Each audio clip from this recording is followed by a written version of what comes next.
Today on Government Matters, a transformation in financial management at the Navy. The service's top money manager on how she's doing it. One of the toughest cross-agency priority goals gets new focus from the new administration. Leaders from VA and HUD on moving the needle on veteran homelessness. And the #1 story of the week, big movement in the right direction in the Federal Employee Viewpoint Survey. Government Matters starts right now. From Washington, D.C. and around the world, this is Government Matters with Francis Rose. Thanks for watching the weekend edition of Government Matters, the only show covering the latest news, trends, and topics that matter to the business of government. I'm your host, Francis Rose. The Navy's claiming progress in all 3 areas of its financial audit. The service's financial management leader says the Navy's transforming the way it manages its money. Alale Jenkins is performing the duties of the Assistant Secretary of the Navy for Financial Management and Comptroller. Ms. Jenkins, welcome. Thanks for coming on the program. What is the current status of the audits of the 3 reporting entities inside the Navy, ma'am? Hi, Francis. Thank you so much for having me. It's a pleasure to be here. It's been a long journey for us, long journey and very rewarding. We have 3 ongoing audits going on at this point. This is the 4th year of the audit for the Navy and the 5th one for the Marine Corps. We've made significant progress over the past few years. We've learned a lot about ourselves. We have a lot more work to do. As I say, the benefit of this financial statement audit is in the journey. And it has brought forward so much lessons learned that supports our readiness and warfighting mission directly, knowing exactly what we have, where they're at, and what location they're in. So a lot more work to do, and we are all charged up and ready to do more. You wrote recently about progress that you're making in the Marine Corps General Fund toward a positive opinion. What's that progress look like? I am very confident that the Marine Corps will be the first military service that will get an opinion. They have worked so hard over many years. They have the support and the leadership of the Commandant behind it, the tone from the top. He's made it the priority for himself and for the entire Marine Corps. What the Marine Corps has done to date is that they have addressed many of the accountability of issues that the rest of the department is struggling with. They have accountability of their assets, their gears, their people, and now what they're working through is really some of the technical accounting issues and recreating some of the historical data. In the meantime, they're also transitioning to a new modern system to sustain the work that they have accomplished and all the corrective actions they put in place. How is your branch, your service overall improving its process? It sounds like the Marine Corps is attributing part of its success to the financial management systems and so on. How is that applying to the service more broadly, ma'am? There are actually 4 key areas that we are focused on in the Department of the Navy. First is our system modernization and consolidation efforts that's going on. We have many legacy systems that are insecure, expensive to maintain, and they were never designed to withstand audit scrutiny. So we have an all-hands-on-deck effort right now to get out of the legacy system and move into the modern system. Navy has done a great job migrating from the legacy system. We are on target to get to 2 systems by the end of this year, and then 1 at the end of fiscal year 22 for the Navy. And then we're on target to finish up the migration of the Marine Corps to the new system by the end of this year. The second element that I like to highlight is use of data analytics, and the data platform. We use that as a strategic asset, as we call them. With all the disparate data and the systems, using these platform and the analytics, we can highlight the data anomalies and get after the root cause. The third item is our financial statement audit. We've learned a lot. The audit has highlighted areas for efficiencies where we have non-standard processes. So we're really focusing on getting after those corrective action plans, standardize the process. For example, one of the areas that I like to always highlight is that we have many different property systems, and we spend a lot of time pulling data out of the system, consolidate, reconcile, manually recording. And as a result of these highlights from the audit, we are actually in an effort to consolidate all of those systems into one single and automate that process. And then the last area, which is the most important one, is the workforce. Our workforce is our biggest asset that we have. And as we're migrating into a more modern environment, we need to invest in our workforce. So we have efforts ongoing right now to really do a skill set assessment, getting our people out of the data crunching into a data analysis and building appropriate training and development for our workforce. Well, we just have a couple of minutes left. Is there such a thing as a timeline estimate to getting to unqualified opinions for the three entities inside the Navy, or is the goal just to continue to make progress year over year? We actually have developed an audit roadmap that brings in all of the various activities together, and we put out senior officials assigned to them and detailed milestone. And we have many, as I mentioned, we have a very complex environment, many dependencies. And if we stick to that roadmap, we are targeting another 7 or 8 years for the Navy to work through some of these issues. And but the importance of it is making progress every year, which we have been able to show steady progress every year. And I'm sure that the Marine Corps will come way before that. You mentioned lessons learned, ma'am. What are some of the lessons you would share with your peers in the other services or other parts of the department that are having the same kinds of struggles that you've already worked through? I would say tone from the top is the number one driver behind this. Having our senior leadership commitment and the tone from the top is very, very important. Communication and tight governance. We can't do this in silo. It requires the entire organization to come together.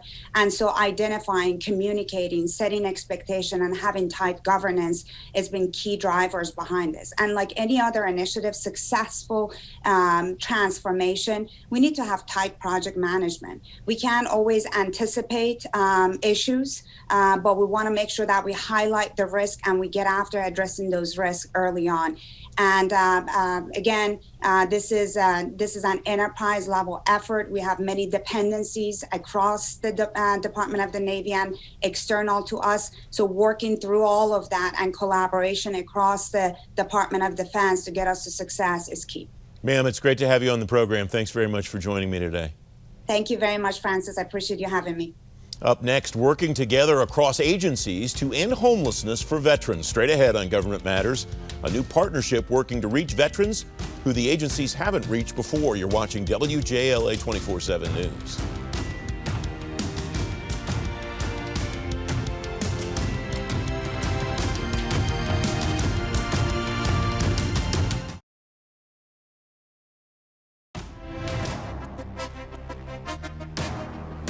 The Biden administration is the latest to take on the problem of veteran homelessness. That problem has been a cross-agency priority goal for the Department of Veterans Affairs and the Department of Housing and Urban Development for nearly a decade. Keith Harris is National Director of Clinical Operations for Homelessness Programs at the Department of Veterans Affairs. Richard Cho is Senior Advisor of Housing and Services at the Department of Housing and Urban Development. Gentlemen, welcome. Thanks very much for coming on the program.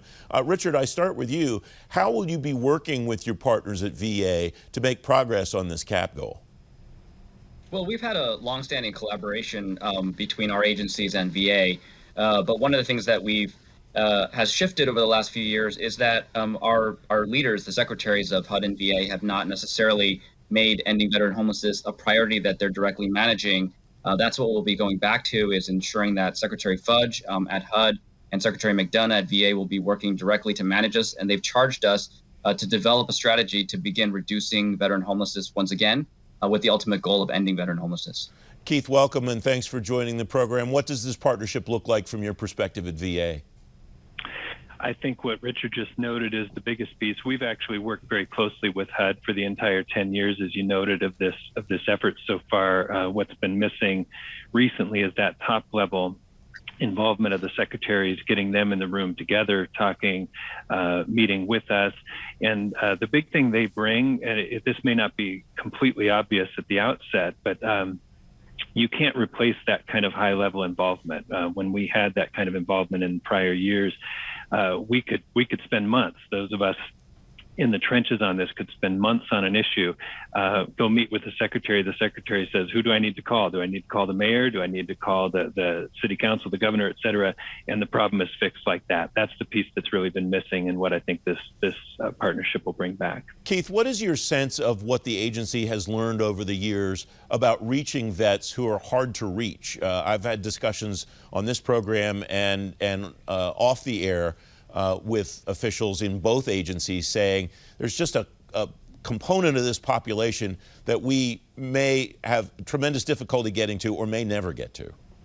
I think there's two pieces to this. It's such an important question. So the first is those that are hard to reach because of doubts, lack of trust, or an inability to find them entirely. Maybe they're out in a highly rural area. The answer to that is a really thorough, effective, compassionate form of outreach, having people who are out there building trust slowly but surely. We call it progressive engagement, and giving people the information they need to make a thoughtful decision. So that's a big piece of it. VA has a lot of really skilled outreach workers, and we need to give them the resources they require to do that work. The other part of it, though, is being able to serve those we haven't been able to serve previously. And a big change there is legislation just signed in January has expanded eligibility for one of our most important programs, and the program we run most closely with HUD. That's a program called HUD-VASH, where HUD provides the housing voucher, VA provides the case management. We've expanded eligibility to the other than honorable veterans who are not actually eligible for all of VA health care. So that's another big piece. That's close to 15%, we estimate, of the remaining population that we'll now be able to serve. Richard, with the increase in a program like that, how will you go about scaling? Do you have the capacity that you need to scale a program like that when you get the infusion of money and you get the legislative authority to do so? Yeah, this HUD-VASH is a program that we've received steady increased appropriations for veterans. About 10 years ago, the program was about 10,000 vouchers nationally. We're now at about 100,000, over 100,000 vouchers nationally. And as Dr. Harris mentioned, we now have the ability to serve veterans who have other than honorable discharge status. And so we have the ability to not only continue to use those vouchers to connect veterans, but now also reach veterans who may not have the honorable discharge status and therefore have not been service connected, but who nonetheless still need those wraparound services paired with long-term rental assistance to exit homelessness. A more existential question, I guess, than fact-based. Is it possible to establish numbers, numerical goals or metrics in a challenge like this? Richard, I'll start with you. Or is it just looking back at some point in time and seeing whether the problem's better than it used to be? I think the longstanding collaboration that we've had with VA is among maybe one of the best examples of government working in a really data-driven fashion to try to tackle a challenging problem. We use annual data that HUD collects from communities that tracks how many veterans are homeless on any given night, comparing our progress year to year. VA also then tracks the number of veterans that are actually exited from homelessness. And it's those metrics combined with program level metrics that we look at for HUD-VASH and for many of VA's other homeless assistance programs that enables us to know, are we housing enough veterans quickly enough? Are we trying to reduce the number of veterans who can come, who newly experience homelessness? Those are the kind of key metrics that we look at: reducing inflow into homelessness, increasing exits to and connections to permanent housing, and a lot more detailed levels of performance metrics that go into that. But those are the kind of metrics that we'll be looking at. And what we've seen over the last few years is a trend where fewer veterans who are homeless are getting connected to housing than in prior years. We need to get back to that pace of progress. Richard Cho, Keith Harris, thanks very much for joining me. I appreciate your time today. Thanks so much for having me. Up next, the #1 story of the week. Federal employees weigh in on their jobs, and the results might surprise you. Straight ahead on Government Matters, how remote work's changing quality of life for federal employees. You're watching 7 News.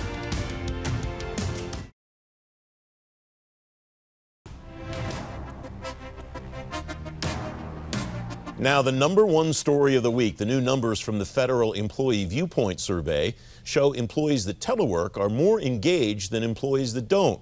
Lots of numbers in the survey improved, even though the government was working through a pandemic.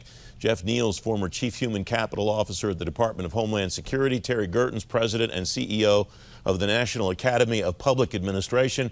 Welcome to both of you. Terry, I start with you. What jumped out at you in the FEVS results this week? Well, Francis, as you said in the intro, the numbers continue to show improvement. That tells me a couple of things. First, that the effort across the government to encourage managers to focus on employee engagement is having an impact. And that really the issues around work-life balance got much better, telework, and that certainly contributed to rising support.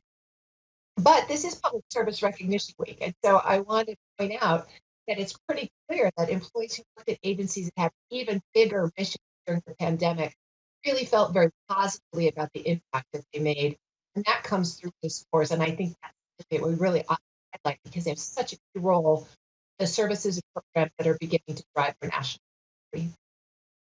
Jeff, what jumped out at you when you looked at these numbers? Well, Francis, the thing that actually jumped out at me was something in the demographics, and that was that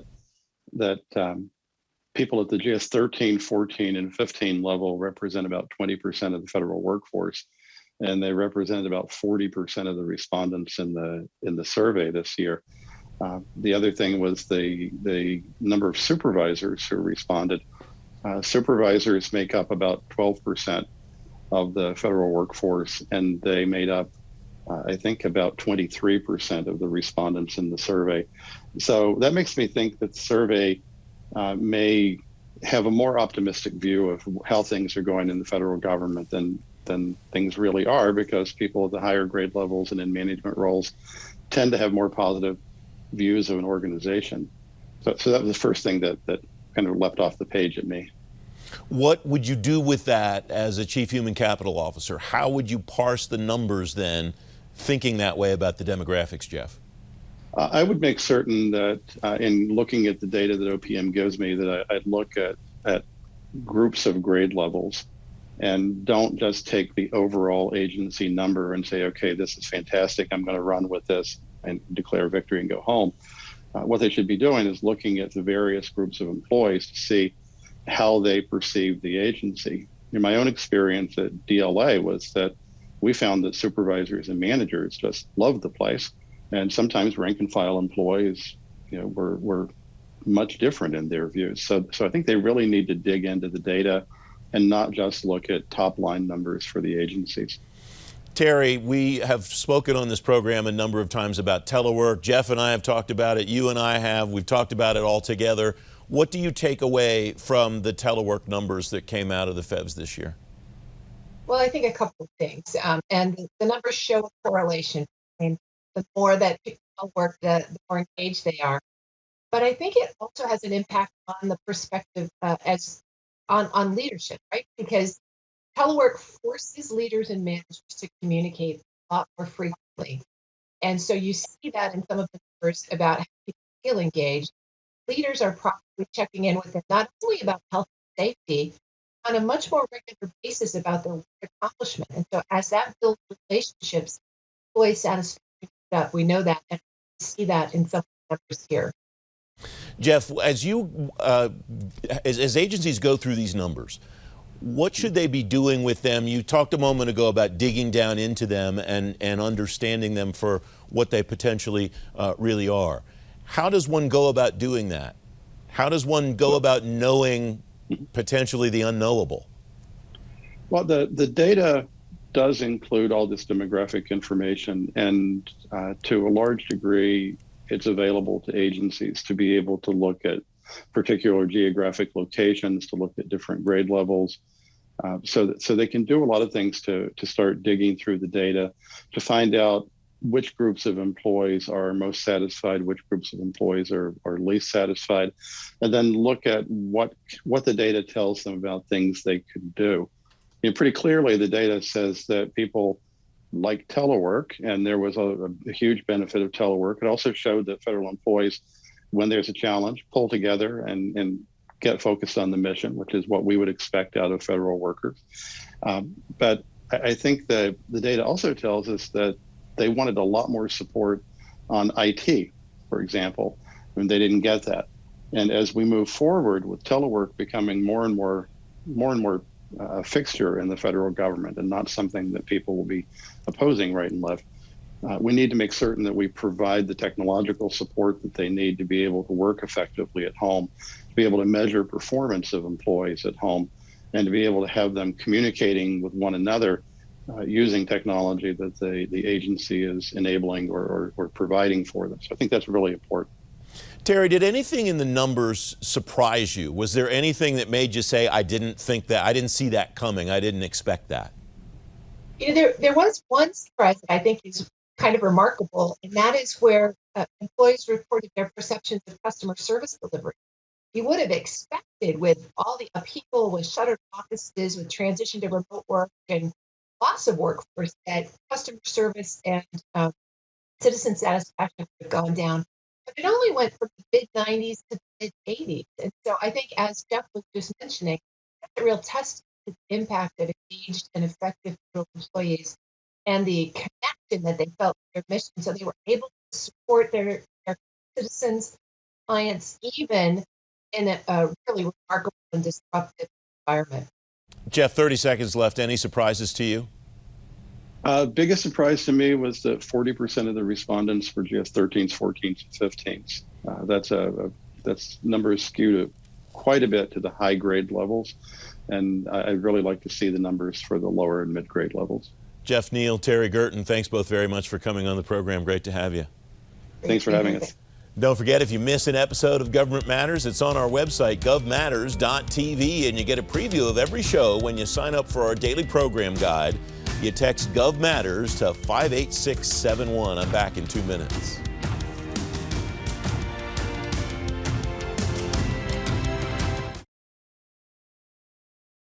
That's the latest from Washington. Join me weeknights at 8 and 11 on WJLA 24/7 News, and next Sunday morning at 10:30 on 7 News to stay plugged in on issues that matter to the business of government. Thanks for watching. I'm Francis Rhodes.